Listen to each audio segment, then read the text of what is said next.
Hello everyone and welcome to my channel. और अपने आज के वीडियो में हम बात करेंगे DSSB की जो एग्जाम डेट्स आई हैं और जो DSSB के जो होने वाले एग्जाम है उनके बारे में कुछ डिस्कशन करेंगे। तो सबसे पहली चीज है कि DSSB के जो बाकी सब्जेक्ट्स हैं, जो PGT, TGT और PRT है, उनकी डेट्स आ चुकी हैं। उनके जो एग्जाम है वो होंगे 18 मार्च से, यानी करीबन एक महीने बाद उनके एग्जाम है।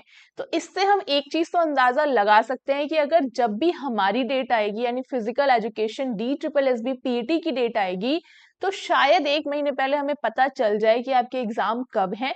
दूसरी बात, क्योंकि इनकी डेट्स आ गई तो उम्मीद है कि फिजिकल एजुकेशन और PET की जो वैकेंसीज हैं उनकी भी एग्जाम डेट जल्द ही आ जाएंगी। तो DSSB के बारे में कुछ और बातें कर लेते हैं, इसके एग्जाम पैटर्न को लेके। और क्योंकि अभी जो KVS का पेपर हम देकर आए हैं और जो भी DSSB का एग्जाम हमने 2021 में दिया था, उससे कुछ चीजें ऐसी हैं जिससे हमें अपने पढ़ने के पैटर्न को बदलने की जरूरत है, साथ ही उस नए पैटर्न के लिए खुद को तैयार करने की जरूरत है। क्योंकि जिस तरह से फिजिकल एजुकेशन के सारे एग्जाम का लेवल चेंज होता जा रहा है, पैटर्न अलग हो रहा है, साथ ही जो डिफिकल्टी लेवल है पहले से बढ़ता जा रहा है, तो कहीं ना कहीं खुद को उसके लिए प्रिपेयर करना जो है वो जरूरी है। तो पहले तो हम ये बात कर लेते हैं कि जो कमेंट सेक्शन में बातें चल रही हैं उसके बारे में। जो भी चीजें हैं, पेपर लीक हुआ है, जो भी हुआ है, वो किसी के हाथ में नहीं है, हमारे हाथ में है सिर्फ मेहनत करना और एग्जाम देना। क्योंकि कभी भी कोई चीज जो है वो 100% परफेक्ट हो, ऐसी तो उम्मीद नहीं की जा सकती है। और अगर हम बात करें कि जितने भी एग्जाम होते रहते हैं उसमें कई बार कुछ ना कुछ चीजें होती रहती हैं और उसके हिसाब से भी चीजें होती हैं, उसमें कई बार कई लोगों का नुकसान भी होता है। बट अगर अल्टीमेटली देखें तो क्या आप उसके लिए कुछ कर सकते हैं? जिसके लिए आप कुछ कर नहीं सकते उसके लिए परेशान होके या फिर अपना टाइम वेस्ट करके आप अपना और नुकसान करें, तो इसका भी कोई मतलब नहीं बनता है। बात करें आपके DSSB की एग्जाम डेट या फिर इसका जो सिलेबस है, तो DSSB में आपको 2 सेक्शन मिलते हैं, सब लोग जानते हैं अगर पिछली बार देकर आए हैं। फर्स्ट सेक्शन में आपका जो जनरल है सभी के लिए कॉमन होता है, जितने भी TGT वाले हैं उनमें फर्स्ट सेक्शन यही होता है। 100 नंबर का होता है, 20 नंबर के एक सेक्शन होते हैं। हिंदी, इंग्लिश, जनरल अवेयरनेस आती है, मैथमेटिक्स के क्वेश्चन आते हैं 20 और 20 रीजनिंग के क्वेश्चन आते हैं, और 100 क्वेश्चन जो है वो होते हैं आपके फिजिकल एजुकेशन के। क्योंकि पिछली बार जो एग्जाम दिया है 2021 में, तब भी फिजिकल एजुकेशन का जो लेवल था वो काफी डिफरेंट था, और अभी जो KVS का एग्जाम देकर आए हैं वो एक बहुत बड़ा सबक है। तो इसलिए क्योंकि हम जो है कहीं ना कहीं कंटिन्यूएशन में हैं, नेट का एग्जाम भी होने ही वाला है, तो उस कंटिन्यूटी को ब्रेक ना करें, अपना जो टाइम है वो किसी और चीज में वेस्ट ना करें। DSSB के भी एग्जाम उम्मीद है कि 1 से 2 महीने में हो ही जाएंगे। तो आप अपनी पढ़ाई को जिस फ्लो में या फिर जिस इंटेंसिटी से कर रहे थे वो करते रहें। DSSB जो है वो आपके 200 क्वेश्चंस के लिए आपको सिर्फ 120 मिनट का टाइम देता है, यानी एक क्वेश्चन के लिए आपको 1 मिनट का टाइम भी नहीं मिलता। तो इसलिए अगर आपने कोई भी टेक्स्ट बुक, एडुगोरिल्ला, कहीं से भी कोई टेस्ट सीरीज ली है और अगर आप उसके क्वेश्चंस लगा भी चुके हैं, तो वापस लगाएं उन क्वेश्चंस को, अपनी जो टाइम है उस पर कमांड करें। आपका जो फर्स्ट सेक्शन है वो भी यहाँ पर बहुत जरूरी है।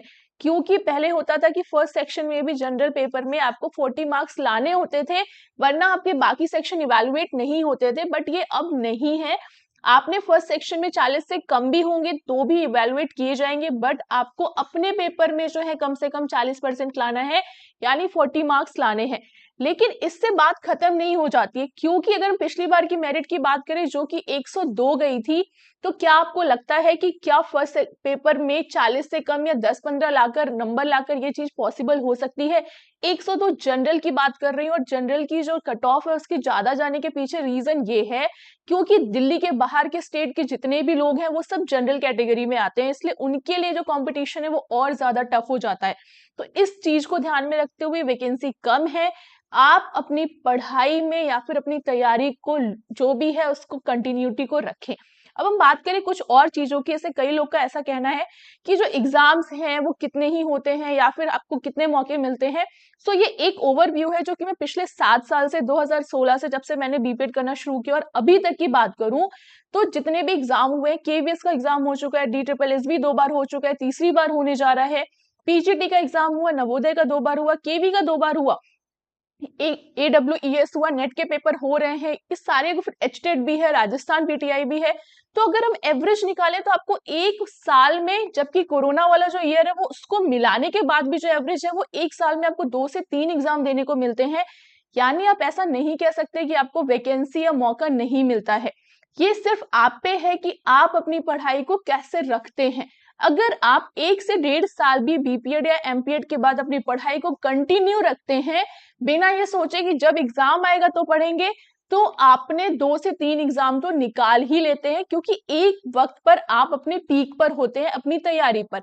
और ये वही टाइम होता है जब उस साल या उस वक्त होने वाले सारे एग्जाम्स आपके निकल जाते हैं। आपको ऐसे बहुत सारे लोग मिले होंगे फिजिकल एजुकेशन या किसी भी फील्ड के, जो एक साथ बहुत सारे एग्जाम निकल जाते हैं। तो उसका रीजन यही है कि एक थ्रेशोल्ड है। थ्रेशोल्ड का मतलब कि एक कोई बार है, आप यहाँ से अपनी तैयारी शुरू करते हैं और जब आप यहाँ पे पहुंच जाते हैं तो उस वक्त आपने जितने भी एग्जाम देने चाहे, फिर नेट का देने चाहे, टीजीटी दें, पीजीटी दें, तो आपके सारे एग्जाम्स निकलने लगते हैं और आपको उस लेवल को अचीव करना है।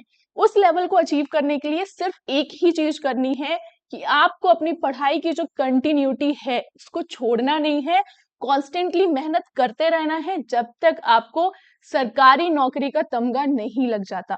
सो आज के लिए इतना ही। DSSB की तैयारी भी हम कंटिन्यू रखेंगे अपने आगे आने वाले वीडियो में। तब तक के लिए हमसे जुड़े रहिए, and for more such video keep watching and stay tuned.